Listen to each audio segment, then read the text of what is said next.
Om Tare Tu Re Mangalam Shri Mahapani Swaha Om Tare Tu Re Mangalam Shri Mahapani Swaha Om Tare Tu Re Mangalam Shri Mahapani Swaha Om Tare Tu Re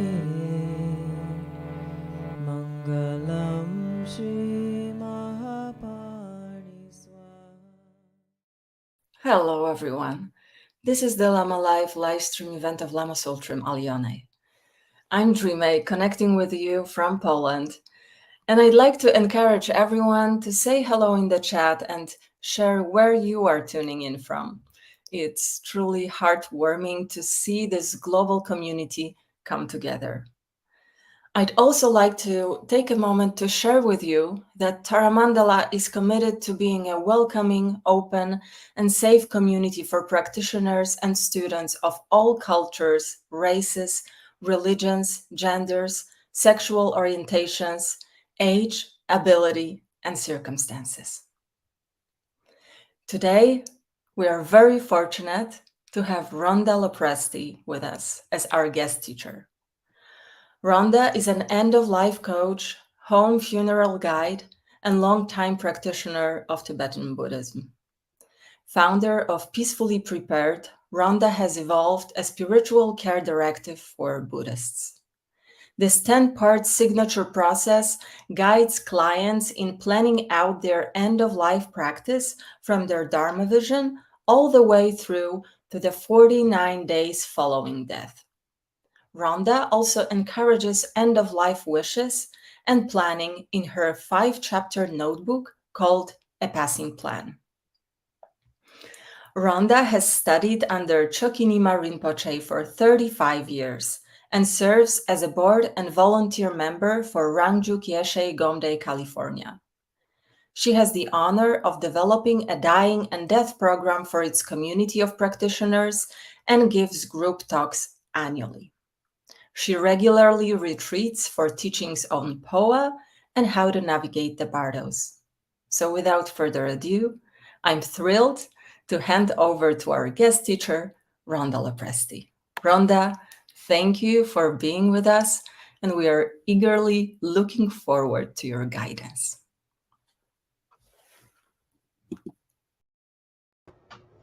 Oh, thank you. Thank you so much, Jigme. You are so precious to hold these Sunday gatherings for all of us so we can come together and hold hands in our practice. And I also want to really deeply thank Lama Sultram Alioni for inviting me to this Lama Live today.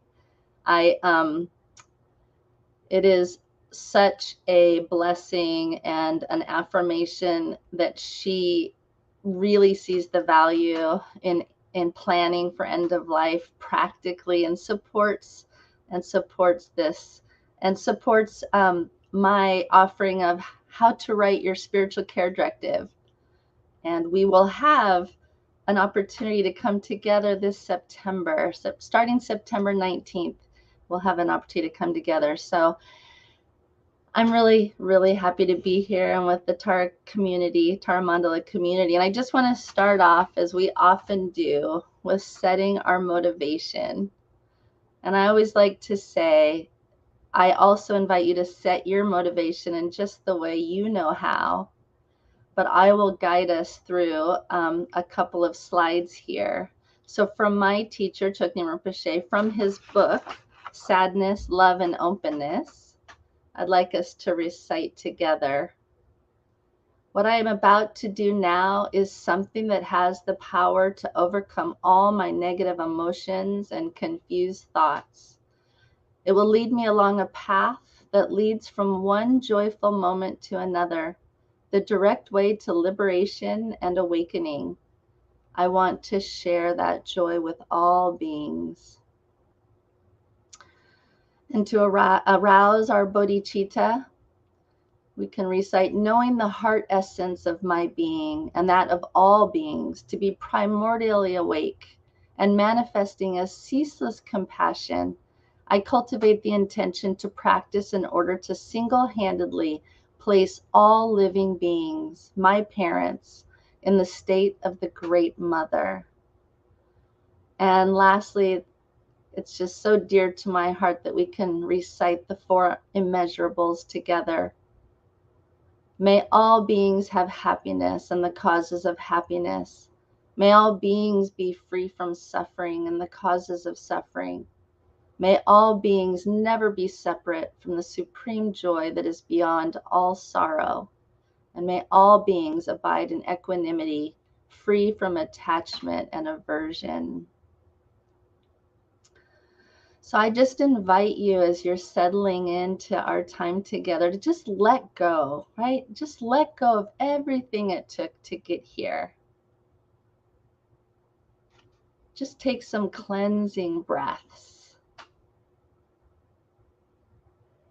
Just come into this moment. You know, coming into this moment is very much like coming into the moment of dying. Like, let's really just be here. Be present and notice, notice what you're coming into this hour with. It's the topic of death and dying and planning as a practitioner for death and dying. So it would be very common to come to this time maybe a little bit uneasy. And one of my most beautiful words in the words of Jigme Khyentse Rinpoche, I love this quote he offers us. He says, the underlying sense of uneasiness that we have right now is actually a good thing. It's the expression of our sensitivity.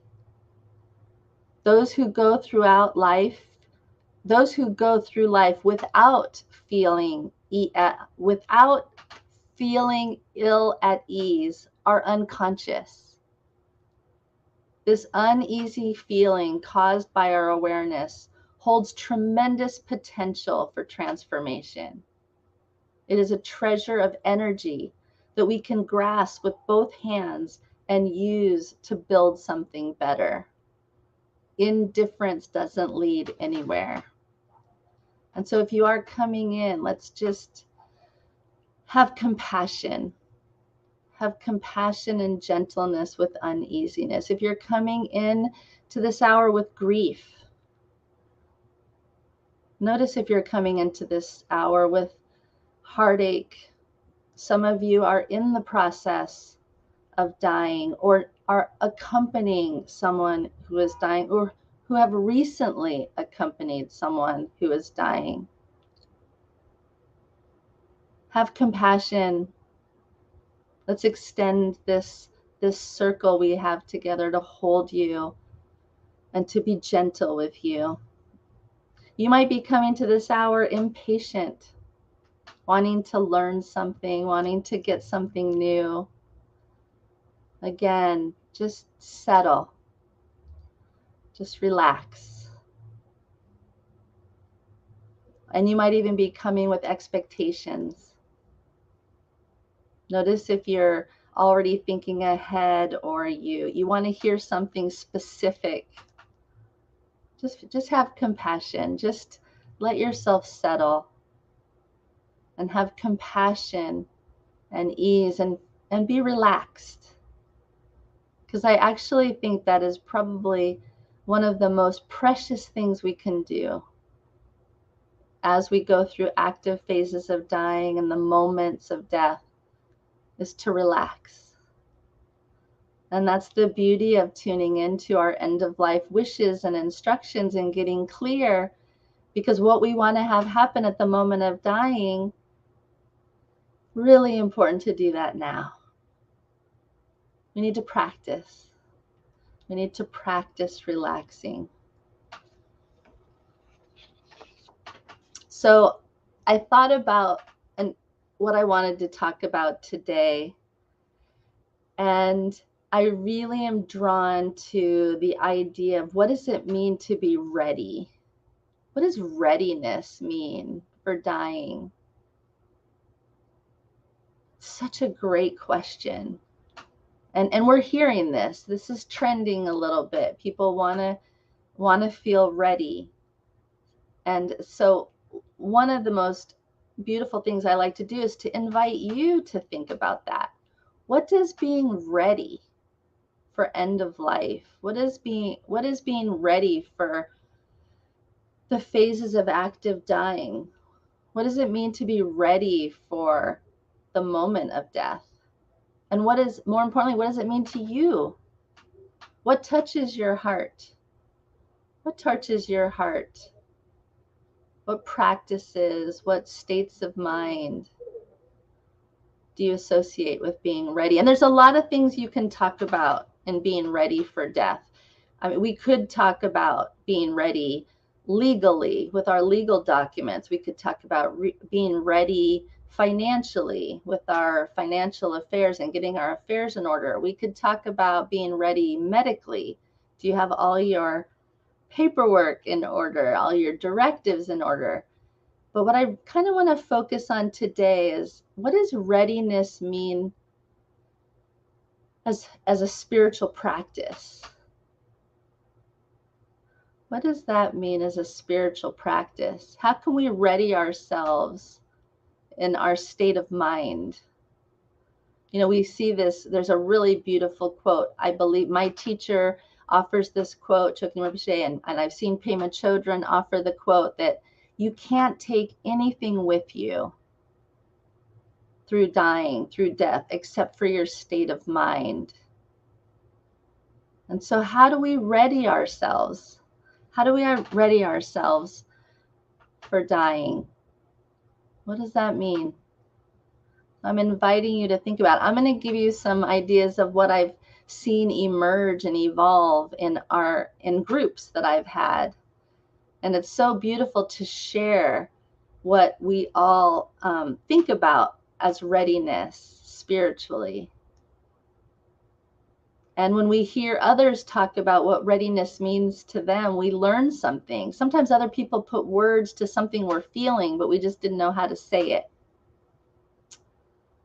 So, you know, one of my favorite books is by Lama Rinpoche. And the title of the book is How to Help Your Loved Ones Go Joyfully into Death and Go Happily into Their Next Rebirth. And when I read that title years ago, I thought, what do you have to believe? What do you have to hold in your heart to really genuinely an authentic, you know, with all your honesty, what would you have to believe to think about going joyfully into death? That is radical. We typically don't see that attitude here in the West. And so that title alone just is such an invitation to think about, what would I have to believe? How relaxed would I have to be? What kind of frame of reference about how I see the world and my relationships and my identity that I could go joyfully into dying, into death, into letting go of all of this? So I'd like to share a few things that come up in groups that I have such a privilege to be a part of. I always learn so much from everyone who comes together to hold these conversations. And before I kind of talk about several points that I've noticed that come up over and over and over again, I love quoting the Dalai Lama in one of his books. I believe it's called The Intermediate States. Death, intermediate state, and rebirth. And one of his beautiful quotes in this book is, you're going to need two things at the time of dying as it relates to being prepared and ready as a practitioner. You're going to need to remember everything you've been taught. and all of your practices and all the ways in which you want to hold your view and rest in the nature of your mind and relax. You're going to want to remember how to do that. And he said the second thing you're going to need friends around you to help you remember what you want to remember. And that is really at the heart of a spiritual care directive for me, is when we really think about and spend time and have conversation and evolve our ideas around being ready, how we can apply our practices at the time of dying. We can clarify that. I mean, that's what happened for me. When I started writing my spiritual care directive, I had all these aspirations and all these wishes. And I realized that I could really clarify what was important to me, what were my heart practices, what would really be delicate, meaningful, and relevant for me. So it really clarified what I would hope to experience. And then by writing it down in the spiritual care directive, I now was providing a guide, a support for all of my friends. And that if my friends at my bedside were reading my spiritual care directive, they would be resourced in joining me in how to go through dying and death as a practitioner. So those are the two things: what you want to remember at the time of dying, and having friends to help you remember what you want to remember. So beautiful. And so these are some of the things that I see come up again and again in readying ourselves. Again, spiritually, mentally, emotionally, a state of mind. Many practitioners will talk about they want to have a continuity of practice. They want their practice to carry them through the difficult times, the unwelcome times, the disappointments, the pain, the struggle. They want to have a practice that has continuity. It's really beautiful. And of course, we strive for that daily. But there is something, I think, that happens that when we really project ourselves out into the future and imagine what we'll need under such a time like dying, it inspires us to practice that now. So if we can fortify ourselves and strengthen ourselves and habituate ourselves, just like the teachings tell us,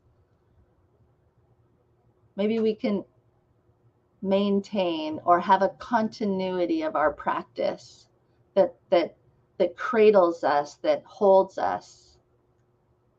And that's something for you to think about. How do you maintain a continuity of practice? A continuity of practice throughout your day, throughout your week, throughout your year? What are your heart practices? And I would encourage you to write them down so that you can clarify them for yourselves and really know that those are your commitments, and that it can resource your family and friends, and they can help remind you so that they can be a support in the continuity of your practice. Another form of readiness would be to let go of attachments. We hear this all the time. Such a hard one for us. We are so attached.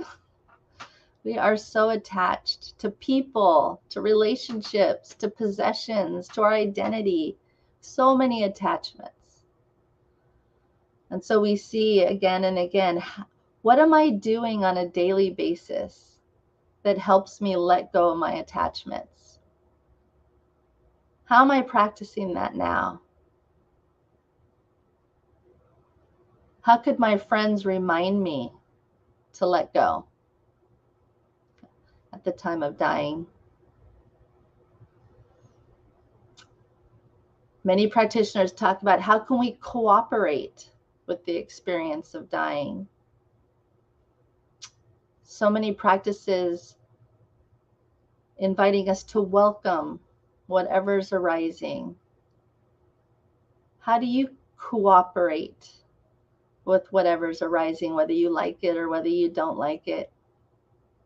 How can we cooperate with what's unwelcome? How can we cooperate with pain?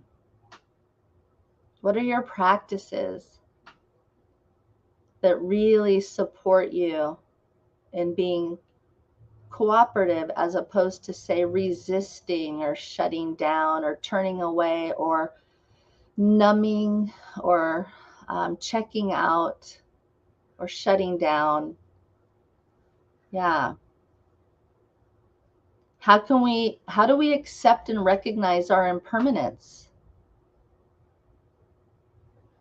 Going through dying will really invite us to have an experience of our impermanence as our body is dissolving. Nothing, recognizing that all things will dissolve. All things come to an end. And how do we recognize impermanence? How do we recognize impermanence today, so that we can begin strengthening that muscle of recognizing it? Yeah, so powerful. How another way of readiness is, are we trusting our body? That's a really powerful one. Are we trusting our body? And in a few minutes, I'm going to go through a meditation that kind of goes through these and share these, so that you can have a more embodied experience of these ideas of readiness. But just thinking about our body, do we trust the body? Can we let our body take the lead? Can we follow the body? Is there an intelligence and a wisdom in the body? I mean, many of our teachings say that as we're dying, our purest aspects are arising, while the most impure aspects are dissolving. So many beautiful, beautiful teachings on death and dying. One of my personal favorites is the Bardo Guidebook. So I always like to mention that. One of my personal favorites. I know Jigme will put it in the chat. Can we trust our body? Are we nurturing a relationship with our body? And a relationship of trust, of love, of relaxation, of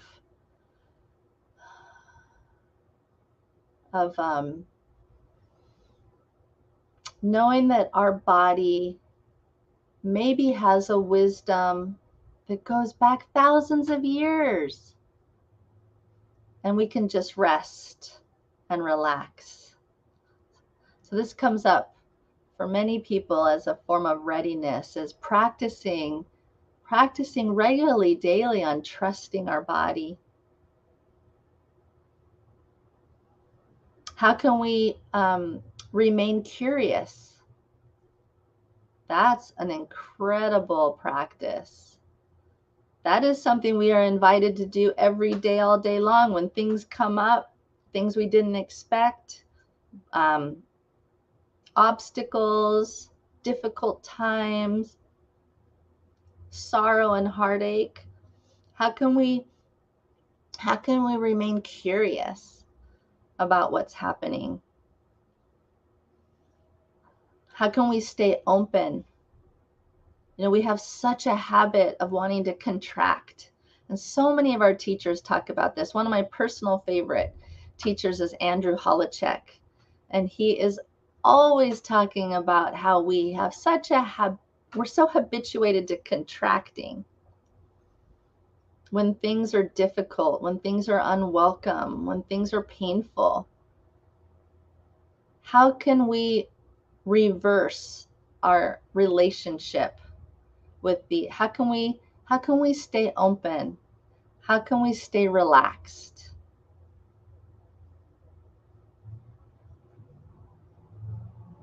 I think another readiness is really cultivating and developing our friends and our companions that will be there, that may be there to hold us. And we find this in our groups. as practitioners, we come together and we build bonds, we build relationships. That's probably one of my deepest passions, is building community, building relationships so that we can hold each other. So that's a form of readiness. Cultivating, building a Dharma friend who you can relate with, who you can share your spiritual care directive with, who you can make mutual agreements that you might be there for them and they will be there for you. You know, building these relationships happens way in advance of our dying. And I hear so many practitioners, so many of you will say, I live in remote areas, I'm far from my teacher. And trust me, that is actually the inspiration of the Spiritual Care Directive. I felt very far from my teacher. I felt far from Dharma family. And so I recognized that I would really need to write things down, things that were important to me, so that I would be able to communicate with my friends here in my neighborhood, where I live, and build those relationships.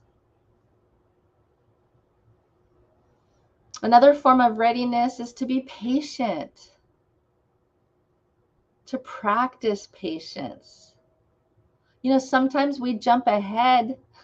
Sometimes we contract and withdraw and shut down long before anything even happens. So we can cultivate our patience. That's a beautiful form of readiness. And how are we practicing patience today? Where in our life today are we impatient? Are we projecting and creating drama? How can we just relax and really let go and experience deep patience? And so just a couple more. Being ready, having a sense of readiness for dying might include surrender, right? Just surrendering to the process. We are in such a control. We have so many forces, particularly here in the West, to control things. What is it like to just surrender? And that's a precious, precious ingredient for having a sense of readiness. And maybe I'll just share one more, and that's building a capacity of spaciousness. How can we be really spacious? How can we let our mind feel as open as the sky? How is this showing up in our practice? How are we practicing this every day? So those are some of the thoughts I had that I wanted to share with you from groups of what readiness might look like. And that by practicing each and every one of those, we can achieve the ultimate, right? The ultimate experience of relaxing, right? Relaxing. Relaxing is so important. Relaxing and being open and having trust. And when we can do that, I think our experience of death and dying becomes more generous. And I know that I wrote in many of the posts leading up to this Lama Live of how can we relate to our dying and to death as a generous act? How can through our dying we not harm anybody? And as a matter of fact, not only not harm, but actually be of benefit. How can we, dying in America is painful, and there's so many phobias and illiteracies and confusions and unnecessary sufferings. So how can we go into our death and dying relaxed, with a continuity of our practice, and be of benefit? Actually reduce the suffering for ourselves and for all of those who will attend our death and dying. There's really an opportunity to be generous and virtuous all the way through the end of our life. And so I'll share a meditation that kind of integrates these points. And maybe you could just settle in your chair, maybe close your eyes, and just really be on the receiving end. You know, all of us are so much on the receiving end, right? Of thousands of years of teachings and compassion and loving kindness from our teachers and Buddhas and Bodhisattvas. Everything we are and everything we do is because we're on the receiving end of a great aspiration that we be free of suffering. And so just put yourself in that receivership here for just a couple minutes. I'll go through my meditation, and at the end of our meditation, I would love to open it up to questions that you might have as you're asking yourself what readiness means for you. Deep rest, yes. That deep rest, so powerful. Deep relaxation. So these are paragraphs I've added in my Spiritual Care Directive, and I just share them with you, and just listen, see if you resonate with some of them. And with those you don't, you can just let them go. And then we'll open it up to see what's coming up for all of you. So, all right. So just maybe eyes closed, relaxed. May I die in the trust of the great luminosity, trusting and resting in my innate nature that holds me in a wondrous field and source of unshakable, incorruptible, unstainable safety and refuge. At the time of dying, I imagine jumping into the lap of the Great Mother, my own luminosity, my own longing, recognizing and uniting with the great luminosity of primordial purity. My practice, devotion, and communion will blaze in ways I never imagined. May I die held by my teachers, the Buddhas and Bodhisattvas, all wisdom beings, trusting our teachers and all the teachings that have activated our awareness of that compassionate refuge. I feel devotion, gratitude to every wisdom being that has come before me, and I recognize that I am on the receiving end of countless blessings and aspirations that hold me in love and safety. My deathbed room will be full of the presence of those teachers, holding me and guiding me through that transition. May I die trusting my wisdom body, trusting my body and knowing that it knows how to die, trusting the dying process, that every body dies. And we have quite honestly maybe done it countless times. I can trust that my body knows what to do, how to do it, and when to do it. And I cultivate attitudes that work with pain, sickness, old age, and death. I listen for its deep guidance when it is time to sleep, when it is time to eat, when it is time to move, and when it is time to let go. And my body releases chemistry and chemicals to comfort me. My body knows how to unwind and dissolve, and I can trust this.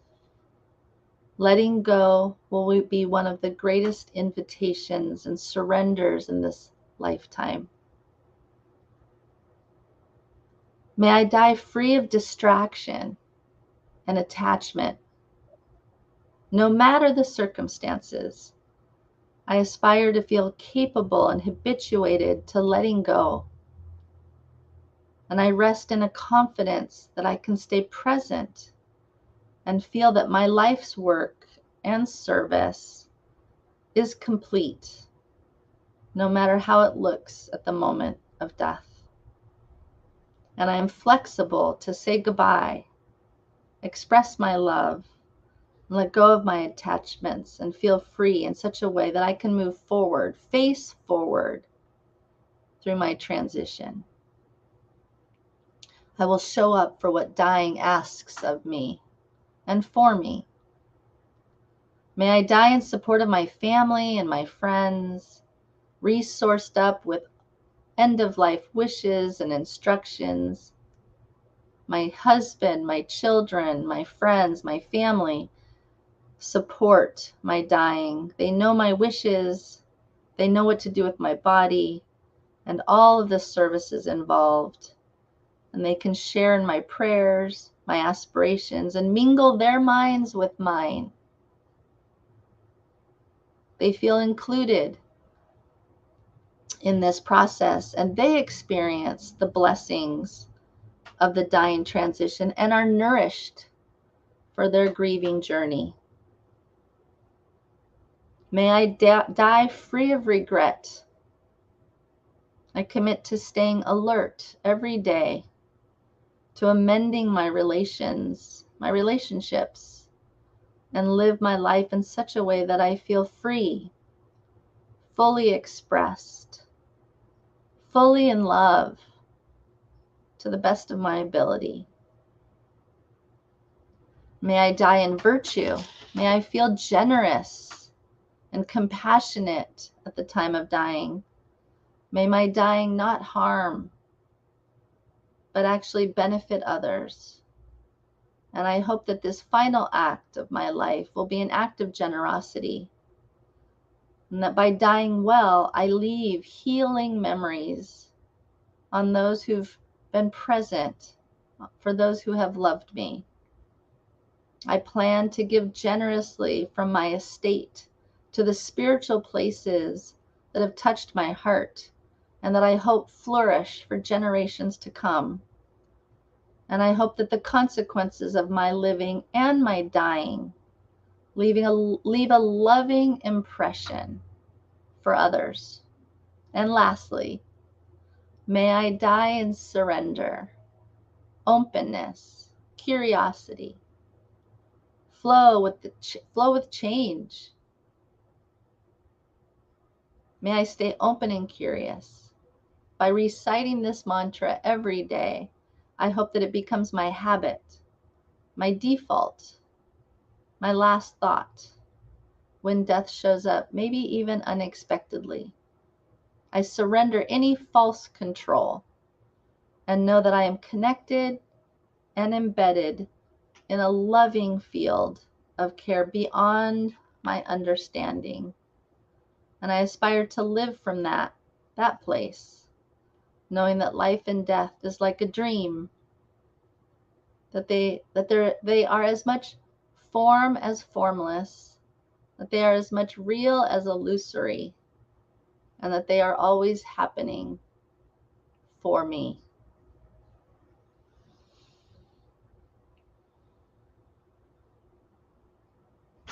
So I just share that as ideas of what readiness may look like in various forms.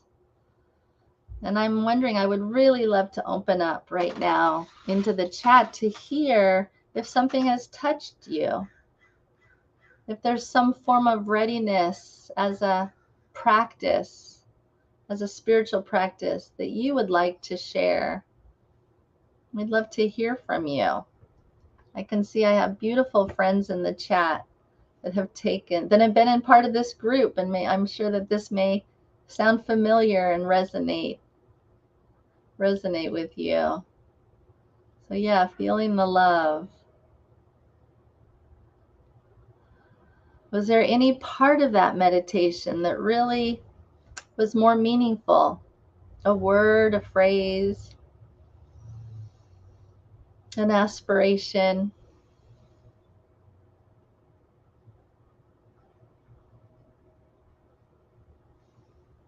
Yeah, what does readiness mean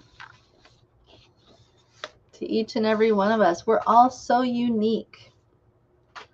Each and every one of us would say something just a little different. Yeah, letting go. Letting go and relaxing.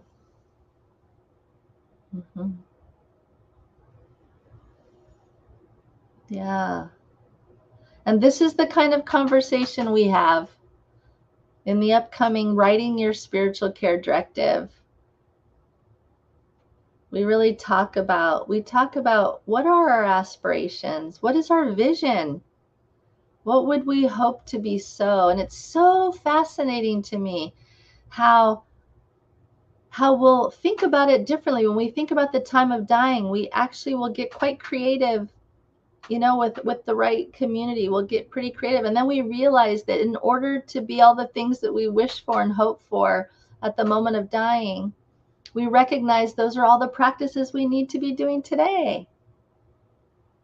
Yeah, it's not like we're going to magically be the being that can fulfill all those aspirations at the last minute. As a matter of fact, in the process of dying, our bandwidth gets less. Our capacity to be creative and to express ourselves gets narrower and narrower. Very common. And so we can think about these things well in advance, while we're healthy, while we have freedom, while we have the capacity, and by writing them down, really practicing them. I mean, we're practicing, right? We're all practitioners. We're practicing. So let's see. Thank you so much for putting things in the chat that have supported the things I've shared. And yes, spending more time with it. Beautiful. Yes, daily. When we have a disappointment today, how do we manage that? How do we hold that? What are we applying from our practice? What are our heart practices that help us get through all the little mini deaths, which are all really just rehearsals for the final death? The body knowing how to die. Yeah, our body is amazing. I mean, so many of our teachings talk about how we live in a wisdom body, and we really can just let go, get out of its way, actually. Feeling surrounded by my teachers. Yeah, that's so beautiful. From time to time, I've heard, we had a beautiful Dharma brother die just about a year and a half ago. Anyway, and people were concerned that he had died alone. But I was certain, I knew his practice, and I was certain that even if there hadn't been a human body and human form at his death, I was certain that his room was full, absolutely full of his teachers and the love of his teachers. So we really can invite and invoke that regularly. So that's available. I love letting go of attachment and remember this under duress. Yes, we practice. Yeah, how can we have a continuity of our practice? Especially in times of heartache and loss and sorrow and heart. Yeah, so beautiful. Yes, let's see. I don't want to miss any here. The whole trusting and openness, so foreign. It's so foreign. This is radical, actually. I always say that. It's so radical to go happily into death. Like, we just don't hear that here. It's so foreign. And so what conversations can we engage in that really invite us into shifting and changing that mindset? Yeah. Necessary preparedness of so many aspects. I will take the class with gratitude. Beautiful. Yes, thank you. Beautiful motivation for practice. Yeah, that's what I found. And, our teachers talk about this all the time, that we are using death to inform our life, right? This is always in our teachings. But when I actually sat down and started writing my spiritual care directive and recognized what a contemplative practice it was and how it was refining my thoughts, and I was getting clearer and clearer, and I was putting down my heart practices. And, way back, like 10 years ago, I thought, well, if I have the aspiration to do this practice at the time of dying, I got to be doing it every day, which of course that's the whole point. But there is this very interesting way that thinking about it at the time of death informs us. So thinking about death shapes how we're living. It shapes our practice. It shapes us. Yeah. Being spiritually curious inspires me to move into this. Yes. Curiosity. I don't think you can be anxious and curious at the same time. Curious is a completely different mindset. And for me, I love really mingling curiosity with trust. Real trust that I'm being held. Trust that I'm held by my teachers. I'm held by the ultimate nature. And so I can be curious about this. Yeah. Joy in space and time. Yes. Beautiful. I like the idea of inviting teachers and also the loving deities like White Tara and Tenrisa. Yes. Yes. Rest, my child, like an ownerless corpse. Rest. Yes. Yeah. Beautiful. Thank you so much for these shares. I learn so much from all of you. That is the beauty. That is the magic in coming together as a group. I always say that when we come together as a group, let's say we have 40 people in the group, let's say.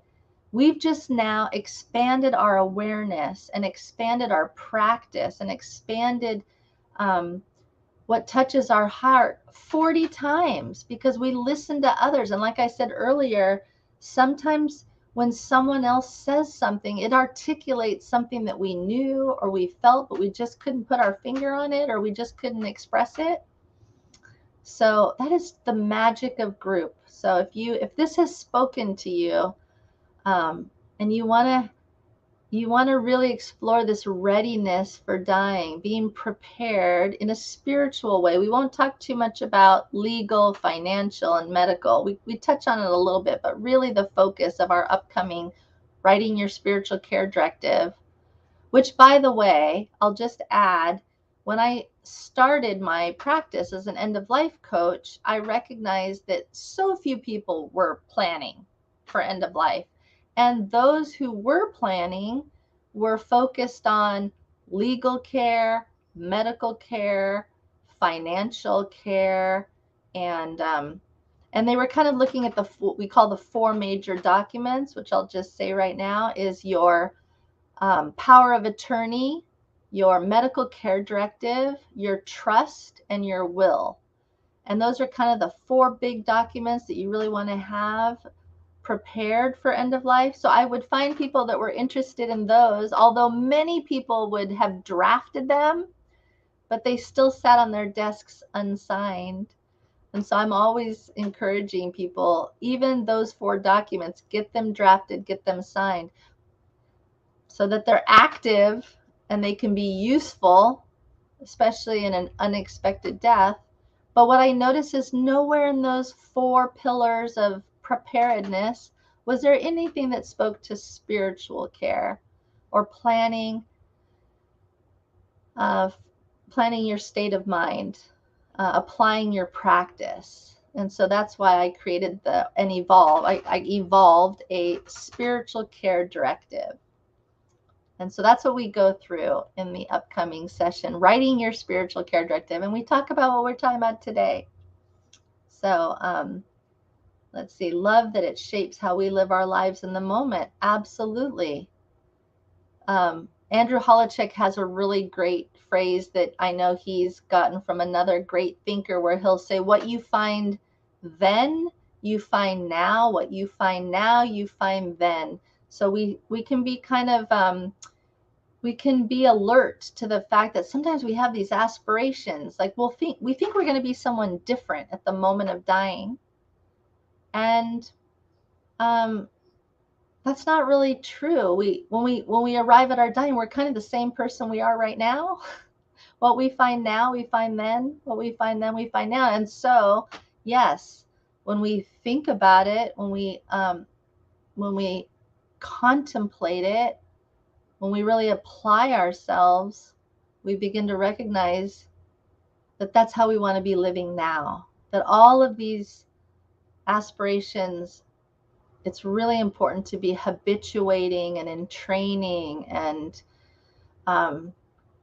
deepening and building our strength and our confidence in them, so that they will be there when we need them most. When they will be there, even if we have dementia, or even if we have cognitive decline. And I just want to share a beautiful story of a Dharma brother who was experiencing dementia and decline. And even in his dementia, he would put his hands together and remember his teacher, even in his dementia. And to see those moments of how his practice, it was continuous. It was carrying him, actually, despite the circumstances. So yes, I love that. My therapist says curious, not furious. I guess we can add curiosity here too. Yes, yes. Curiosity, like I said, it's relaxing, it's faith-filled. We can stay open and curious. We're not projecting. Leaping into the lap of the great mother and father of the Dharma as a young child, trusting their parents. Yeah, that's what the teachings tell us. That's what they say. It's like jumping into the lap, the great mother and father. It's really healing to talk and hear about dying. Thank you. Without fear in the room. Yeah. Fear shows up too, and we cooperate, right? We just be gentle, be compassionate. All of this, they say that, when we have something like death and dying, it takes repeated experiences with death and dying to, it's like we can titrate ourselves, because at first there's a lot of resistance. It's just natural. There's a lot of resistance to death and dying. So I encourage you to have the courage to come into it over and over and over again. And at some point there's a breakthrough, and we kind of go past that resistance.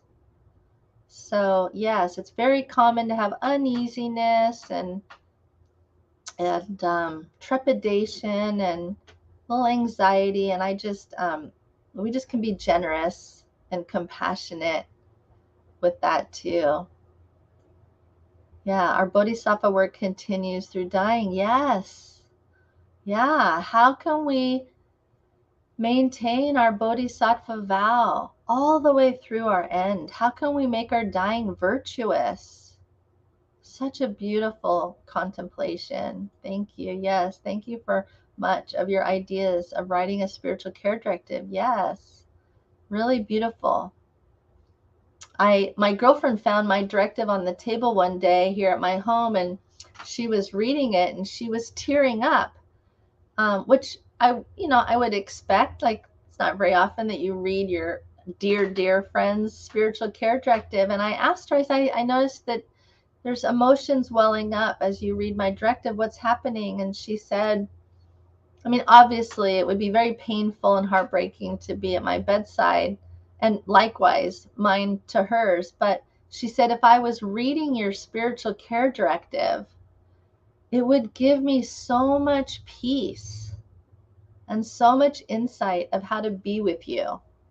All my helplessness would kind of be eased and comforted, and I could relax into reading your contemplation. So So beautiful, such a compassionate act to inform our loved ones of our aspirations. What is your insight regarding having loved animals in the room? Loved animals in the room. So I'm wondering about this question from Rita about, are we talking about animals in the room of a dying person, or the animal itself dying? Because I've seen both. What is your insight regarding having loved animals in the room? I mean, it is so beautiful. And I share all the time. I think it's really important for animals to be there and to experience, as I do children, all family. I think everyone should be a part of the process of dying. That it's the only thing we know about death is every death we've ever been to. And so many of us have been so shielded and blocked. And so by being at the bedside, by being at death and dying, it informs us and builds our relationship and our grace and our literacy around death and dying. And I think animals, it's the same. And I think it gives them an opportunity to see that their loved one is transitioning out of the body.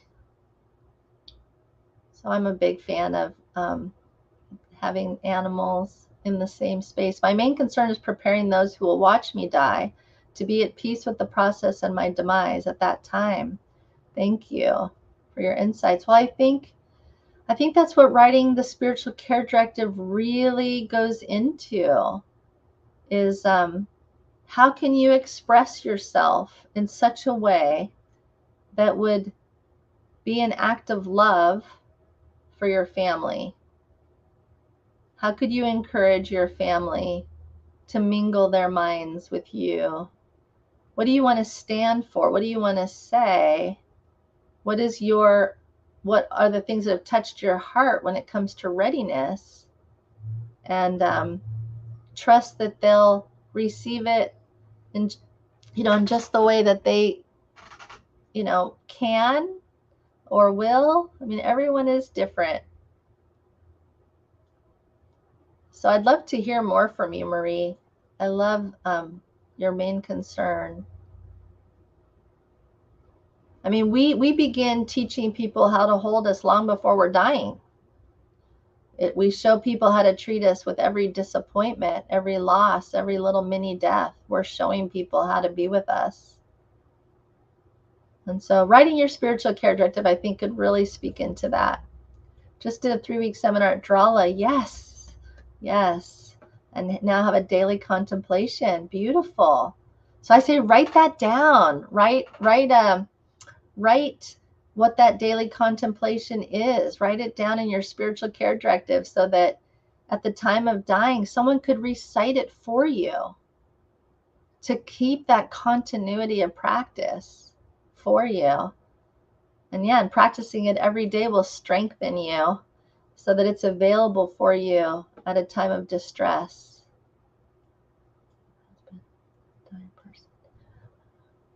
Yeah. So I thank you, Rita. We can only speak for our own deaths, right? Everyone's different. I would welcome I have 3 dogs and a cat.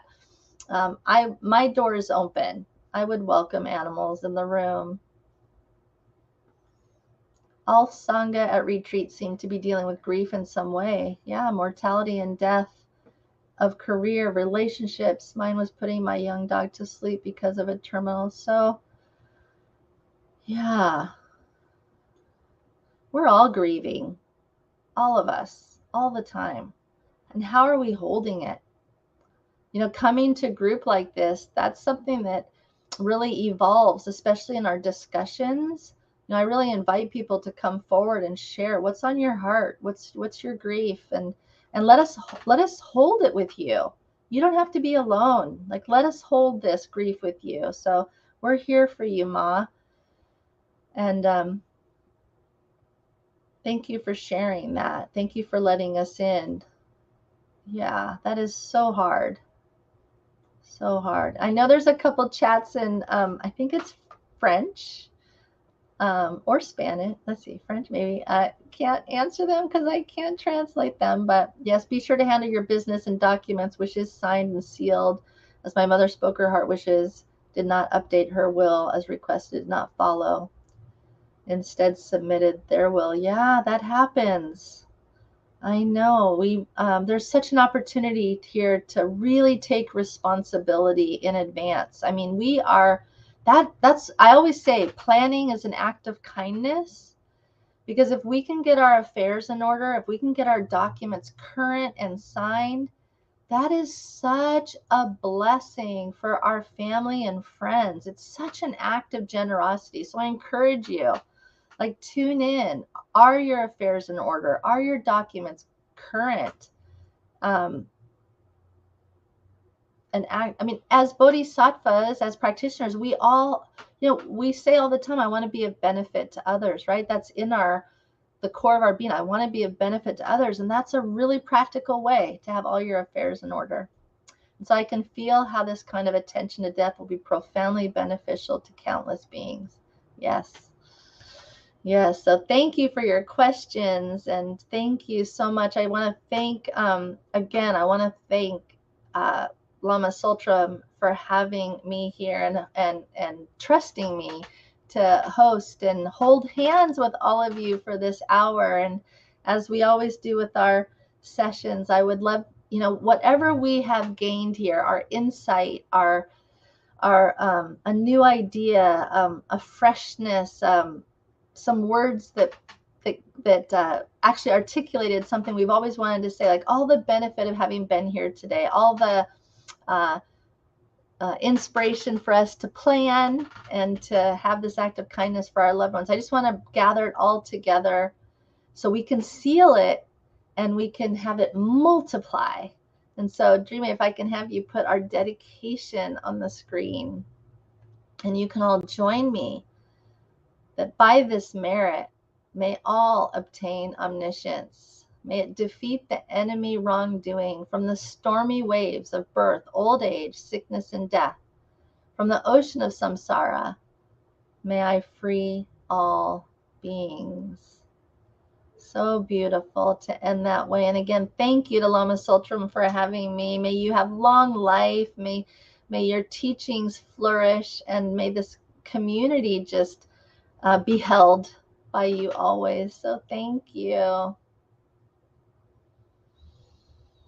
Mm-hmm.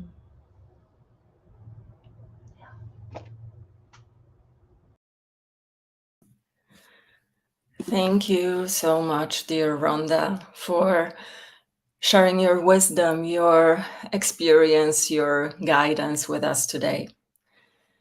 Engaging in these important contemplations and conversations can be truly life-changing. I myself participated in writing your Spiritual Care Directive online course last year, and can't express how beneficial it was for me. So may your offering and this time together today encourage everyone to plan well in advance to be fully present during the sacred process of dying. Thank you. And I'd also like to extend my heartfelt thanks to each and every one of you in our global audience for your active participation, your thoughtful questions to learn how to support oneself and your dear ones, including your Dharma friends at the end of their lives, with compassion and love. And you are all invited to join us for the next Lama Live event on Sunday, September 10th, featuring Catherine Bell, a best-selling author, founder of Awakened Company, poet and spiritual leader, who will be interviewed by Michelle Tanaka, an author and assistant professor in the Faculty of Education at the University of Victoria. They will discuss what it means to be a spiritual leader, what being an awakening entrepreneur means, and how everyone can be so. And now, following the tradition going all the way back to the time of the Buddha 2600 years ago, you have the opportunity to make an offering of dana to Rhonda LoPresti in gratitude for our time together.